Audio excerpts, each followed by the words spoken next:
My name is Bilal Jackson, and I'm a former client of Strickland and Webster, and I'm a forever friend and indebted to Leanne and Sydney. I was convicted of attempted murder, attempted armed robbery, several counts of aggravated battery, aggravated assault, and possession of a firearm during the commission of a crime. And I was sentenced to 55 years to serve in state prison. And I took it upon myself to file several collateral motions, all were denied. Then I went to my state habeas corpus, denied, and then went to my certificate of probable cause to appeal that. And in between those phases in the post-conviction process, that's when I met Leanne and Sydney. I feel like I was on like the 8th count in a boxing match. I'm really still woozy, but I gotta tell the ref that I'm not, And y'all came in and just gave me life, man. Gave me more courage. It gave me a whole new fire, honestly. And y'all helped me keep going, for real, in life.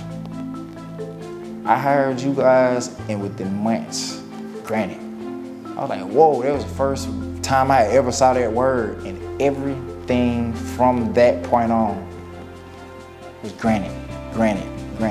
We were not being represented by Strickland and Webster. I had never been denied from that point forward. We began representing Bilal after he had been through an entire series of court proceedings. He had lost a trial, he had lost his appeal, he had lost in his habeas petition, and then he hired us after he had filed a petition for something called a certificate of probable cause to the Georgia Supreme Court. At the Georgia Supreme Court, we won Bilal's appeal, and they said that his sentence had been calculated incorrectly, and so they sent it back for a resentencing hearing. Told that I would be released within the next 6 months from that day of the sentencing, and then actually got released earlier than that. So it was nothing. What happened with Strickland and Webster, blessings, nothing but blessings. Bilal has actually put in a ton of work in order to make himself a person who is ready to be in society and to be a productive member of a society again.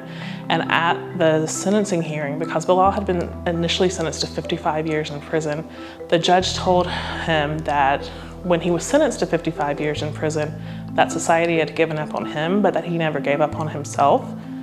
And that was just a really good reflection on who Bilal is, because he never gave up on himself, and that's why we were able to be as successful as we were.